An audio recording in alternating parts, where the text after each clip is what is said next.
this weekend will be quite short. They'll be deep but short. And after we finish, I'd love you to just go out and do whatever you want and try and get yourself in a state of meditation. That is a tranquil mind. And that's what you're looking for, is a tranquil mind. This is why people meditate all over the world. They try and tranquilize their personal mind. So as their personal mind, with all its problems and all its inhibitions, they vanish. And in its place comes what you would call divine mind. And divine mind, again, is before the creation of form, before the contamination of the personal thinking. And if you can get back to there, that is what you call, some of those mystics would call, going home. You go home to where you belong. And people will say, well, this may take years. I hear some people talking about going to India and going up the Himalayas and talking about it's going to take years and years of practice to do this. That's not true. You're already there. You truly are. The only thing that stops you from seeing this is your own thoughts. And this is where the missing link is thought. The missing link that all psychologists, psychiatrists, therapists, and all human beings are looking for is thought. And if you can find the secret to thought, you'll find the secret to life. Just listen. And please, I know this sounds strange. I'm sitting here talking to you. Don't listen to my words. If you listen to my words, you can find an argument. I'm trying to explain the unexplainable via the word. And if you can go past the word, deep into your own inner soul, you'll find the answer. Because soul is pure consciousness. As you lose your consciousness, you lose your sanity. If you want to go home, you have to retrieve it back. And the only way you can retrieve it is throw away the old and let the new in. It's your birthright. It's everybody's birthright. As I said before, we're all spiritual beings walking on this planet, wondering where we came from, looking for the secret to life, looking for the secret to happiness. And what do? We look outside. This is quite natural. We go to India, we look for the truth. Some people go up the Himalayas, see the monks to look for truth. Some go other places. No matter where you go, you take it with you. Because every human being in this world is the truth in disguise. Just listen. And if you don't understand, it really doesn't matter, because I don't know anyone in the world that understands. It's a feeling. Once you get this nice feeling, then the understanding comes later. A lot of people listen and they'll say, I have no idea what that guy just said. And I remember one time, there was about 200 people. And this woman got up and she said, Sid, I don't have a clue what you just said. And I said, that's good. She said, what do you mean it's good?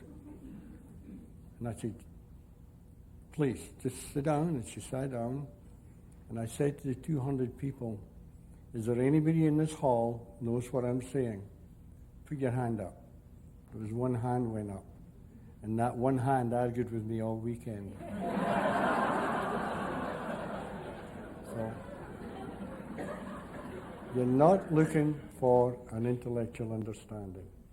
It doesn't matter how much education you have or you haven't. It doesn't matter how rich or poor you are.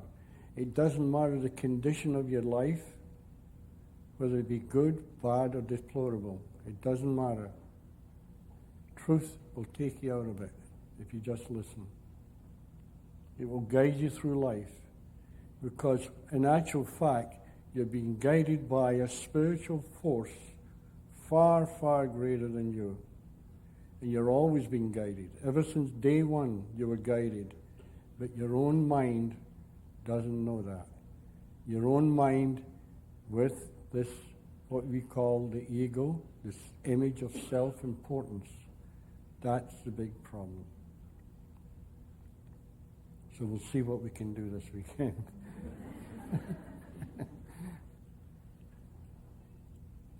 Mind, consciousness, and thought. They're the three principles that let us relate to reality. They're the three principles that let us live in this world called what we call reality. They're the guide.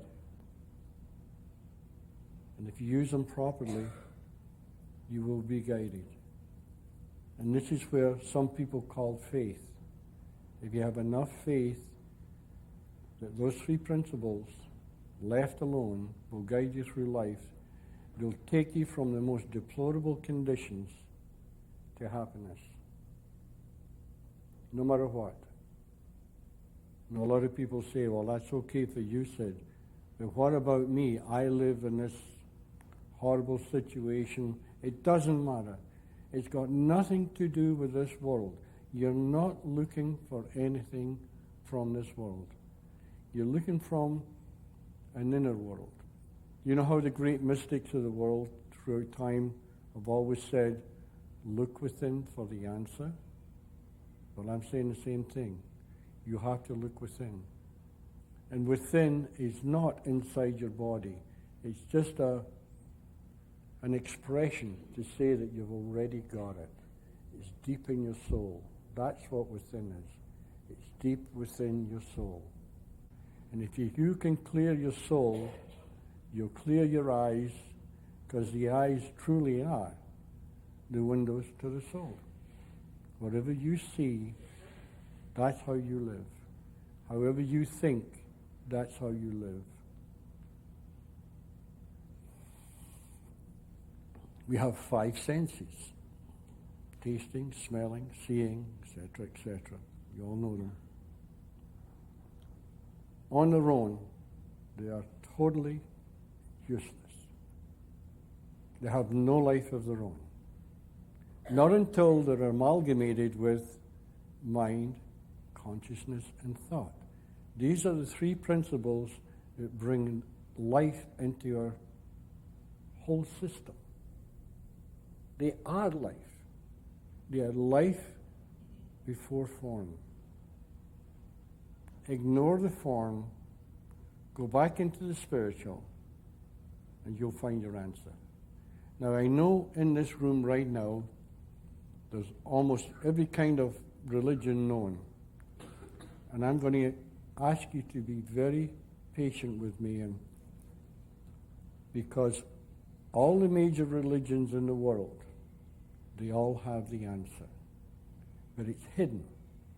It's hidden in a maze of thoughts, ideas, concepts. And there is no thought, no concept in this world holds the truth. No matter what you think it is, it isn't. People will say to me, well, how can you say that, Sid? Because how do you know what I'm thinking? It doesn't matter what you're thinking. It doesn't matter what your concept is. You're wrong. There is not one concept in this world holds the truth. You have to go beyond all those concepts, ideas, etc., etc. And where do you find it? In the stillness of your mind, in the quiet chambers of your mind. This is where the rebirth takes place. And you go from the known to the unknown, from the physical to the spiritual. Now, there is no end to this answer. So if anybody ever gets cocky and says, oh, I know what the three principles are, mind, consciousness, and thought.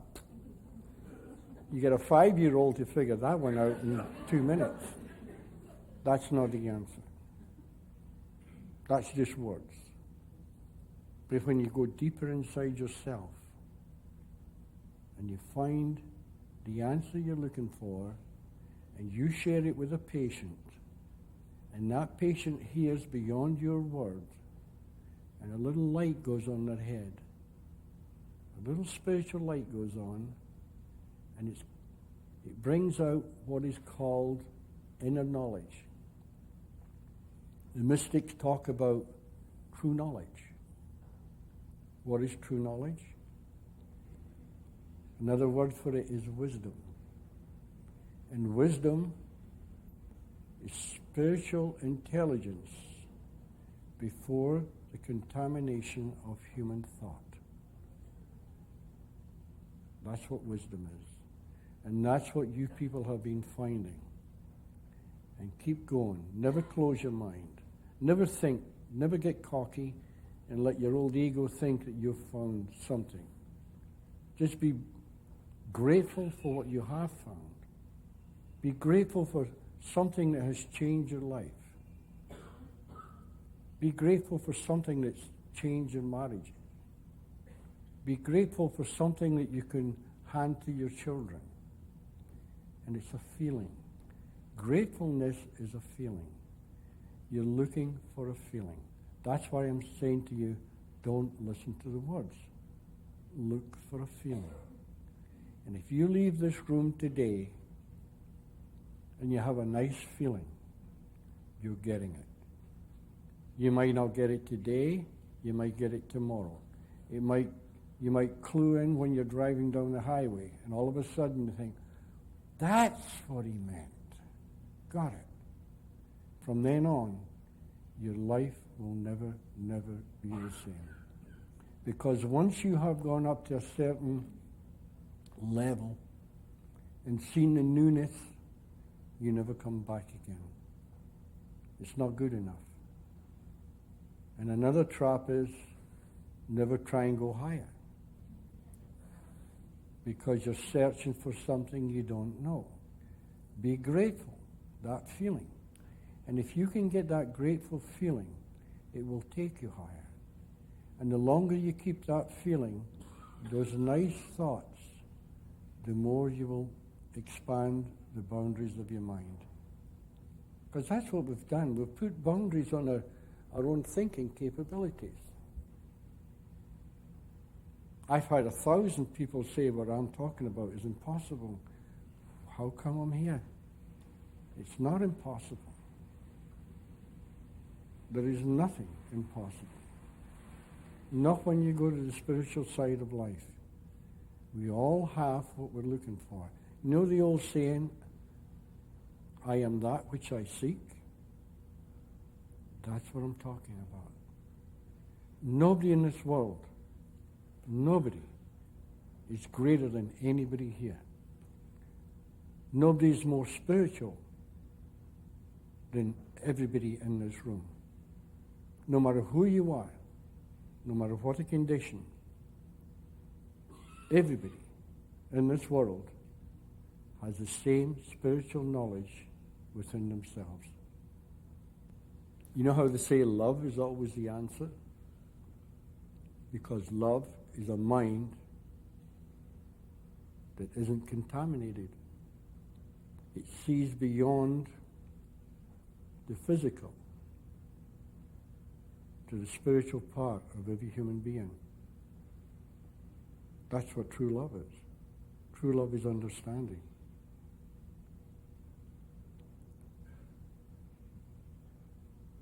No, it's very, very natural that we all go astray. It's the most natural thing in the world. You have a baby, and it comes into this world. The moment it comes into this world, it has actually come from the spiritual into the physical. The second that baby arrives into the physical, it's contaminated because it sees the physical. It sees what you call the great illusion. And the great illusion is life. life as you know it. And that's why some of those gurus from India and people, they talk about the great illusion, the great awakening. Because you go from a dream state and you awaken to realize who and what you are. And who and what you are is not your name, not a physical, it's spiritual. And when you go back into that spiritual and you find out who you are, there's where your happiness lies. There's where your sanity lies. Because you start to decontaminate yourself. And to decontaminate yourself, you have to throw away the contaminated version. People will say, oh, I want to change, but I don't want to change. I say, wait a minute, that's impossible. What do you mean? Will you explain that to me? Well, I like my anger, and I like being, who I am. I'll say, well, are you happy? No. Well, if you want to throw this unhappiness away, that's the only way you can find happiness. It's like having a bottle of stale wine, and it's filled to the brim, and it tastes awful. Now, you try and pour something into good wine into there, it won't go in. Not until you pour it out. And the more you pour out, the more good you can get. So the more you give up, the more you get. And all you're giving up is something that's bothering you. Be grateful for what you've got. Because gratefulness is the most beautiful feeling you can have. Grateful for having your child. Grateful for having a good spouse. Grateful for life. Grateful for having a job. Grateful for a place to live. It's all a feeling. Look for a feeling. The feeling holds the secret to life. And the missing link to connect you to that feeling is thought. And forget about divine mind, divine consciousness, divine thought.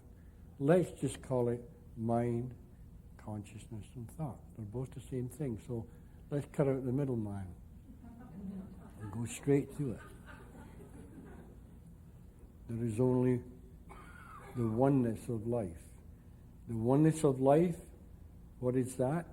That's amalgamating the spiritual and the physical, blending them together so there is only one reality, not two, physical and the spiritual. They're both the same thing in a different disguise. You know how some of the biblical teachings will tell you that there's heaven and earth? Well, what they're talking about is the spiritual and the physical.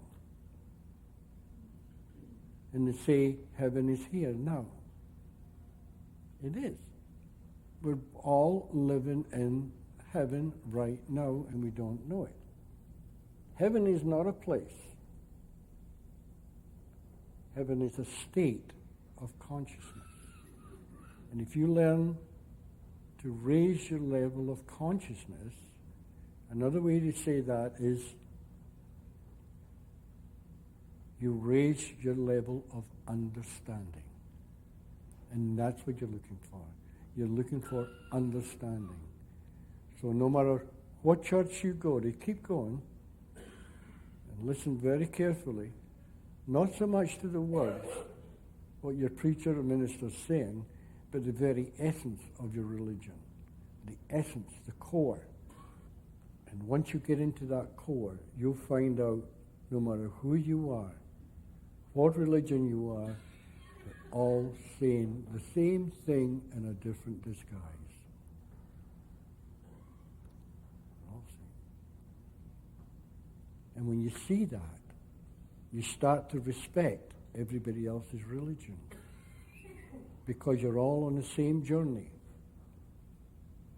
And once you see this, you can turn around to Catholic and say, oh, I know what you're talking about. Then you turn around to somebody who's Jewish and you say, oh, I know what you're talking about. Then you turn around to somebody who's a Hindu and you say, I know what you're talking about. And you could keep going on and on and on. Because they're all saying the same thing in a different disguise. Because we all come from different cultures. Like you take the North American Indian. The way they describe the secret to life is by talking in the spiritual.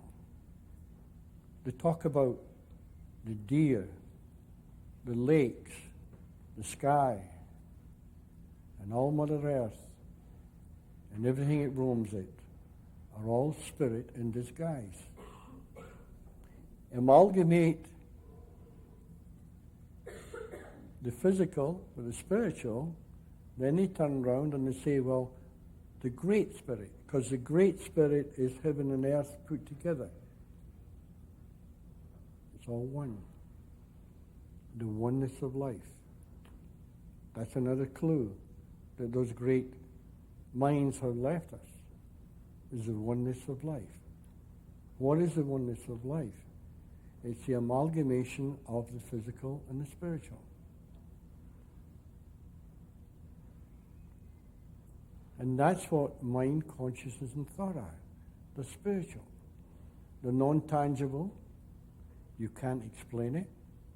How can you explain something that doesn't exist? Because it's called, another clue was a great nothingness. It is nothing. The spiritual, they have no form. So how can you possibly explain something that has no form? So our minds create a form. And we say, oh, mind, I know what mind is. Consciousness, I've got a good idea. I know what thought is. And they've missed it. But you have no other choice. Because we're human beings, we are thinking creatures. We think our way through life. This is what we were giving this great divine gift called thought. We think our way through life. And the clearer our thoughts, the clearer our life. And people will say, well, you mean to tell me if I hear what you say, I'll get out these horrible conditions of my life, but how? Tell me how. Nobody can tell you.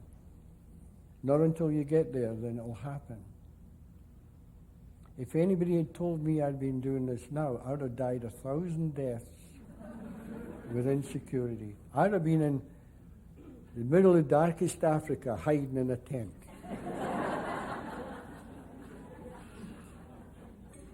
Because I was an insecure, I was a mess. I was so insecure, frightened of life. So you can't project. And I know a lot of people might be sitting here now saying, wow, that's a good thing. I'll have to remember that to put this in my work. Don't do that. Ignore everybody else in the world today. Be totally selfish. I'm pleading with you, be totally selfish. And if you think, oh, this will help in my work, forget it. Look after yourself. Cure yourself first. You know that old saying, doctor, heal thyself? Because whatever you are is all you can give away. You can't possibly take somebody back into the past, to the hellhole, and all the agony that they've gone through to find happiness. It's not logic. You have to forget the past. You know how they say to forget is to forgive? And this is where forgiveness comes in. Now you have to learn to forgive anybody that's harmed you in the past. Now, this doesn't mean to say you're going to give them an open reins that they can do it again to you. But you forgive them. This is why the biblical preachers, teachings, they all say the same thing, forgiveness. people can't get it in their head. If they have no forgiveness in their head, and they're full of anger and full of hate, there's these two feelings. They're going to control you the rest of your life until you learn to forgive. And if you learn to forgive, that anger, that hate, that sadness, the sorrows, they all vanish. So if you don't forgive, all you're doing is hurting yourself. And that's really silly. And I did that all my life. I held my past experiences as a little boy in Scotland against myself all my life. And I thought I was holding it against other people, which I was, but I was also holding it against myself. It was self-inflicted wounds. But once I saw the power of forgiveness, it was gone. And when I looked back in the past, instead of seeing the horror of the past, I saw beauty. I saw beauty in the people that had done anything to me, that had disturbed me, that had let me down. At least that was the way I saw life, because I had those psychological viruses, and I didn't know how to get rid of them. But once I found the answer was love, those viruses vanished. And when I went back to where I was brought up, literally, I saw a different world altogether. And that's the same with you people. If you find something today, this weekend, that raises your level of understanding, level of consciousness, you go out into the world, you'll see a different world. And if the old comes back, stop. Don't try and figure it out. The old bad feelings come back. Don't try and figure out why, or you'll find a million excuses why. Just think to yourself, my consciousness must have gone down, my level of understanding has dropped, and all it is my thoughts. And once you see it's thought, again, you will be back to where you started, seeing clearer, a happier life. It's not trying to figure it out. You know how some of those things will say, well, let's try and figure out why you're all messed up. I'll tell you, you could go till hell freezes over and you will find 10 million excuses why you're unhappy. You can make them up like that. If I want to be unhappy, I can just say, the reason I'm unhappy is I'm sitting here talking and you people aren't. That's good enough for me.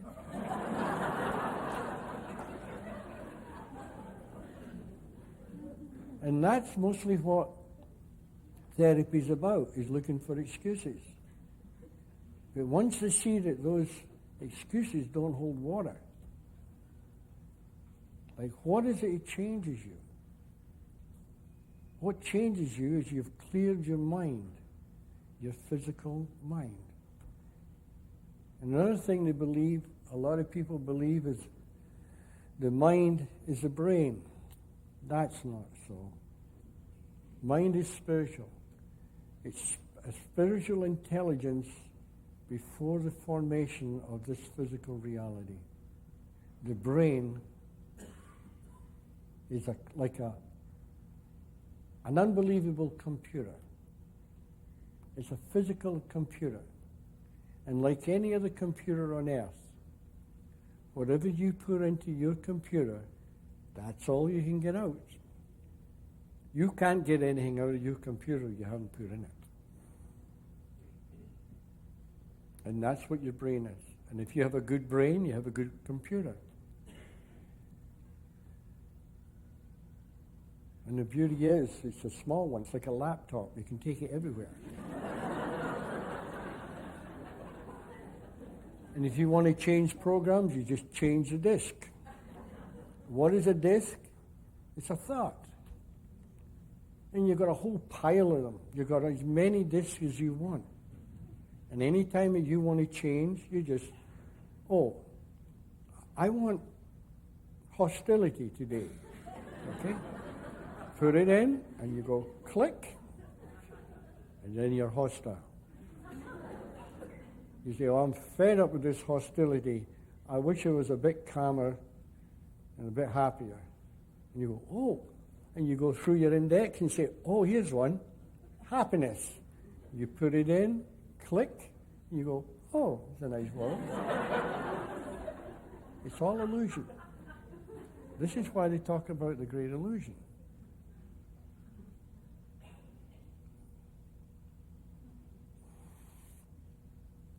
And just like computers, you get viruses.